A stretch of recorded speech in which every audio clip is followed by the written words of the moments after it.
Okay, so I guess it's just a good time as ever to start.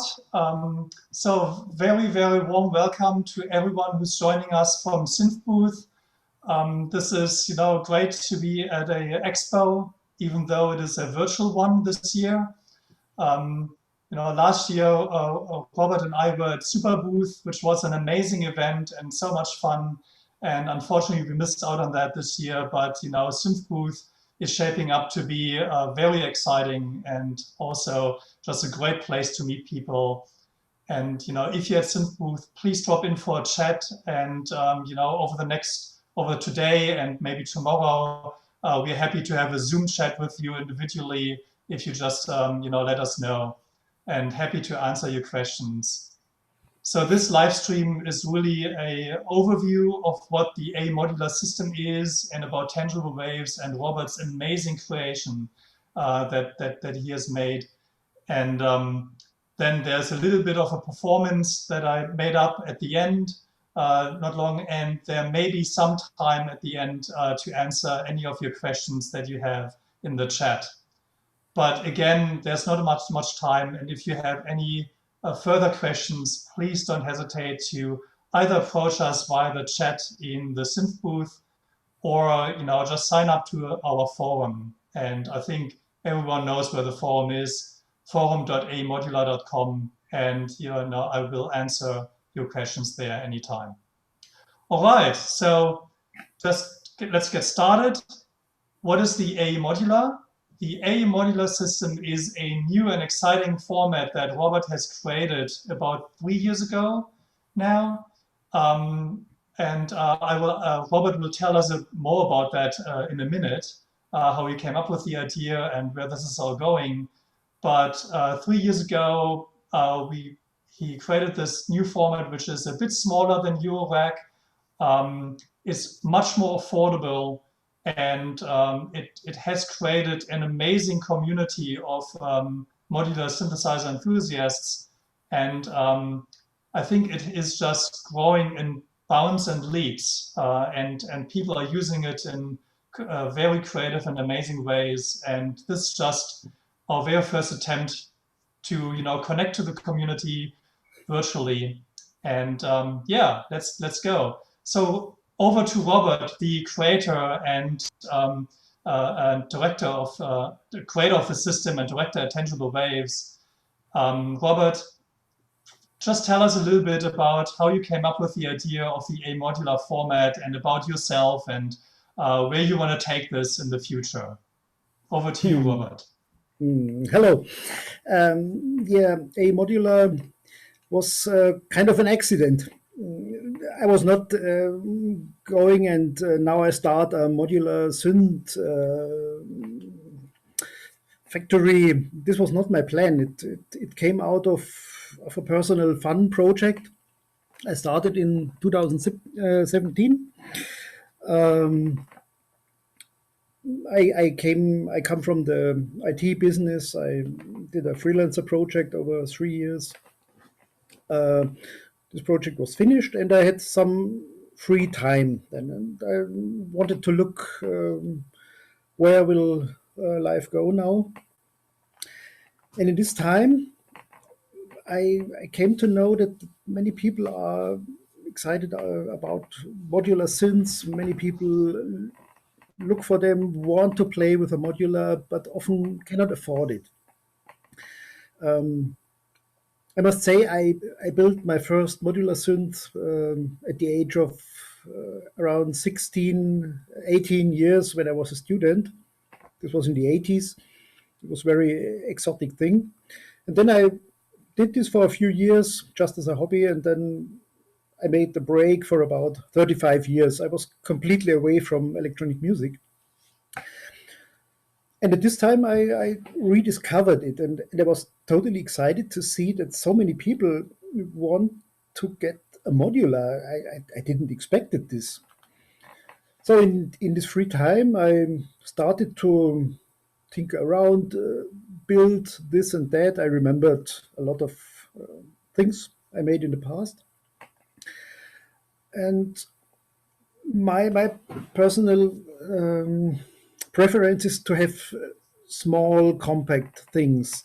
So Eurorack, I knew it well, but for my taste, it was too heavy, too big. I wanted to have it much more compact.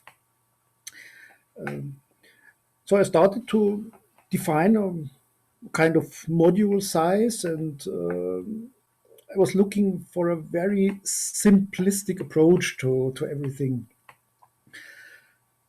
reducing everything that's necessary to make sound to the absolute minimum. And also all the surrounding, all this mechanical stuff, front panels and all this. I tried to find the most simple way. And it was there was no commercial thought about it. It was just for me. And at this time, I was running a user group for Ableton Live with a friend in Munich. And for one of these meetings, I brought my prototype. It was an oscillator and a filter and an envelope, just 3 modules, and showed it to people just to show it. And they were excited. They told me, wow, this sounds great. You must make a Kickstarter campaign. So as I had free time, my thought was, okay, let's make this a bit more serious. Let's develop a basic palette of modules and run a Kickstarter campaign. I cannot lose anything. It might be only an experience, and nothing bad can happen.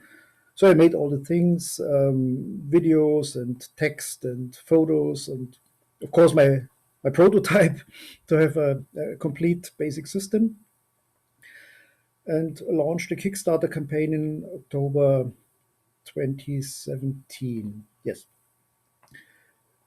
And I was totally blown away that 4 days later, the Kickstarter campaign was successful. I couldn't believe it. I really couldn't believe it. Yeah, and so everything started. I had around 100 orders at this time. I had to produce and ship, which took longer than expected. It's the experience of many makers. But yeah, this is past now. And over the last years, I developed a lot of new modules for the system, and also did a lot of refinement, improvement to make it not fully comparable to a Eurorack modular synth, maybe in several aspects, but get most out of it what you can do with a modular, but at a much lower price. So it's much more accessible for many more people. So that you don't have to spend $2,000 or $3,000 just for a start, which is very a problem for many people who want to be creative with this kind of stuff.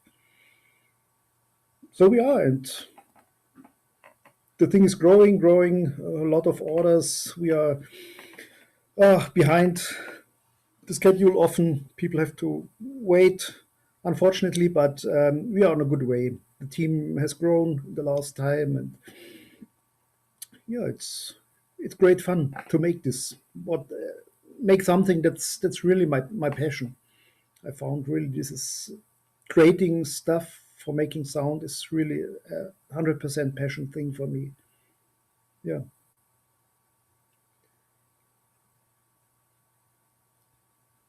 So Robert, any exciting reveals, any new modules that people can look forward to in the few coming months? Oh yeah. What's coming up now is first I want to mention the mix console module.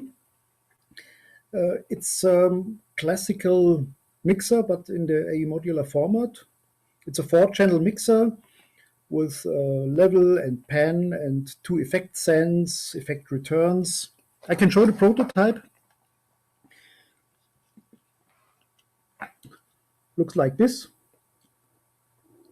You see the master knob and a simple view meter and the 4 channels. And this mixer can also be extended with an additional module which adds 3 channels. And you can add as much channels as you like. So you have a real complete mixer in the modular environment. And the levels will also be CV controlled. It's quite nice for some kinds of automation. Another module, which is a very personal one, I was looking forward very many months now, is the phaser. Back in the 80s, I was a big fan of Klaus Schulze and all this Berlin school, where you often hear the Solina string synths running through a phaser, and you get this sweeping, broad, spacey sounds. And I always loved this sound. And now with the phaser module, together with the Solina module, I have exactly this sound in the AE. This is great fun. It's already in production, the module, and will be available in, I think, around 6 weeks. It should be ready.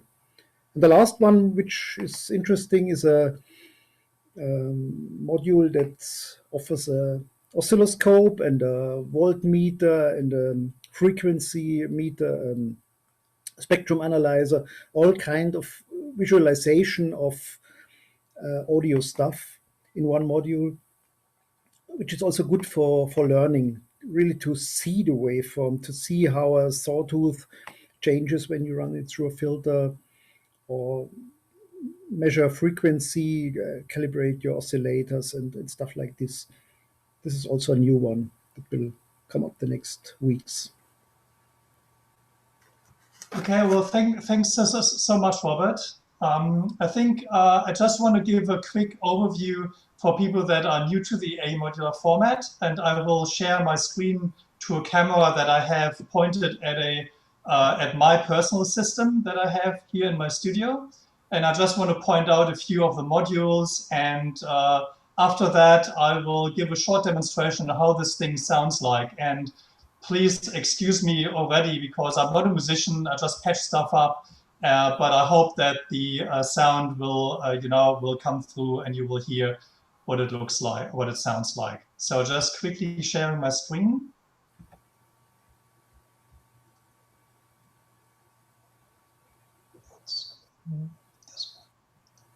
Okay. So here you can see the AE Modular system. This is a fairly big system that I have in my studio. As you can see, I've wired it all up for the demo, so there are plenty of cables around. And you might already see that this is not Eurorack. This is a completely different format, which is much smaller. So I'll just show you maybe an old iPhone and one of the modules next to it. So this is the drum kit module. You can see it is quite different from a Eurorack module as well, because it's actually screwed into the case through the back. And you have these little patch points where you use patch cables that are much smaller than Eurorack patch cables. But Robert has created patch cables that are amazingly sturdy and offer fantastic connections. So maybe just pointing that to the camera here, where these fit into these machine sockets perfectly. So I just wanted to point that out. Perhaps a note on those who are working with electronics and Arduino stuff. There you have these breadboard patch wires where you do electronic prototyping. I started with this one, but they turned out to be not so reliable for this environment. So I created a custom kind of cables with a more solid pin and better flexible silicon cable. So this is really good quality. Exactly. So in the AE Modular format, Robert said that he started out with just a few modules. Well, nowadays on the Tangible Waves website, you can shop, and there are over 50 different modules that you can choose from nowadays. So you have pretty much everything from your stock standard oscillators. So these are saw wave and square wave oscillators.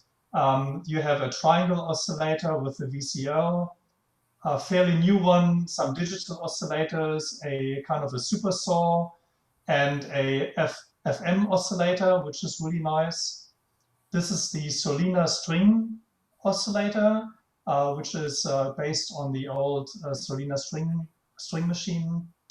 And the Algodrone, a very, very nice, very experimental oscillator that can give you no end of noises and amazing soundscapes if you just dare to explore that a little bit further. On the other side, you have a lot of the different filter types. So they're the classic Nile-Steiner type filters. There's an MS-20 filter with high pass and low pass modes.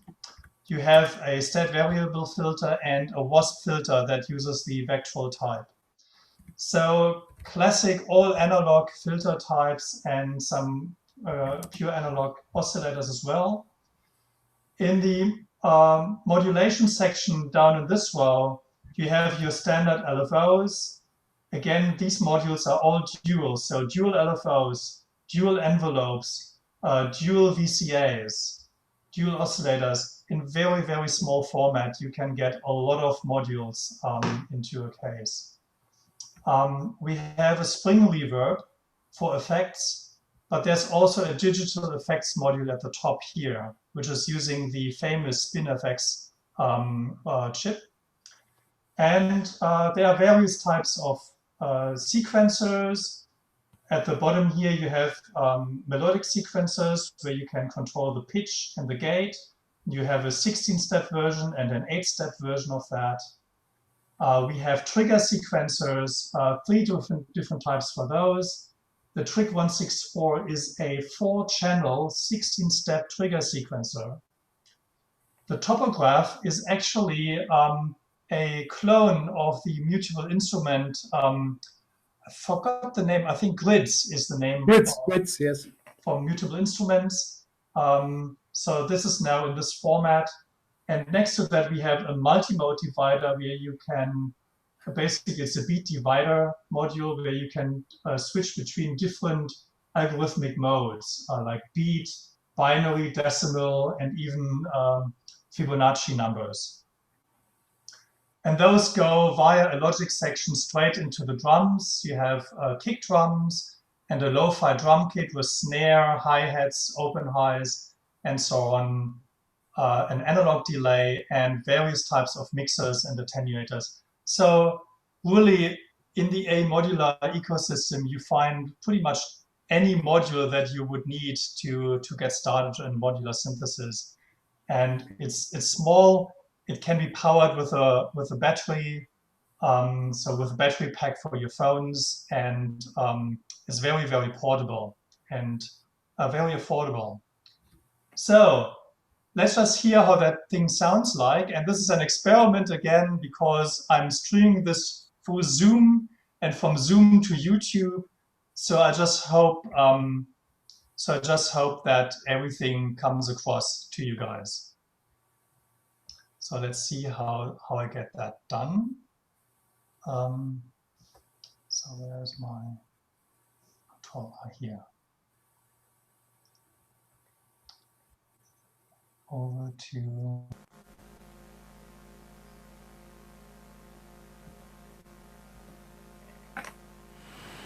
So can you still hear my voice? So that should be here, and now let's start the performance.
So, thanks for listening.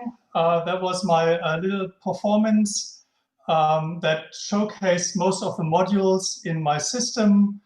Yeah, I hope you enjoyed that.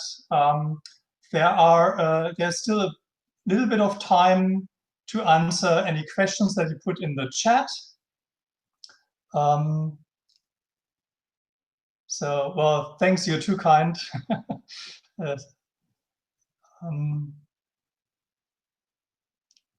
Okay, well, guys, if you, as I said, if you have any questions, please join us at the SynthBooth at our virtual booth. Robert and I are online for the whole time of the SynthBooth, and happy to answer any questions or invite you to a private Zoom chat.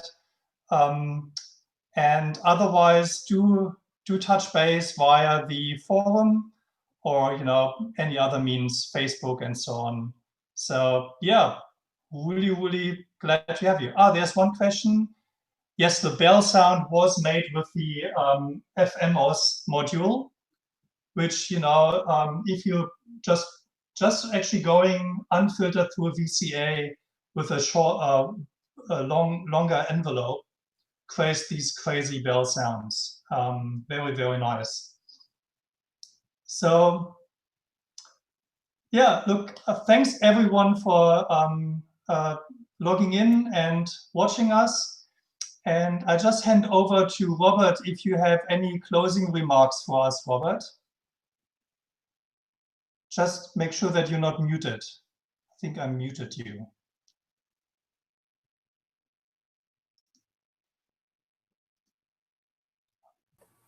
Okay, now you can hear me. First, thanks to Carsten for this great performance. It's always amazing for me to hear what other people do with the stuff I make myself. And yeah, it's so exciting for me to see this thing growing, and it's kind of realizing all the stuff that I was dreaming of when I was 16 or 18, when I made my first experiments. And now there is the technology and the possibilities to realize all that stuff, and I'm super happy about this. And there is a lot of other modules in the development pipe, for example, also mutable instruments, clouds, and other modules. And there is not an end so quickly. So thanks for watching, for joining us, and I'm here for questions and discussions. What else? Thank you. Thanks, Robert. So that's it for the chat. See you around. Please touch base, and I hope you've enjoyed all of that. And see you next time. Thanks, everyone.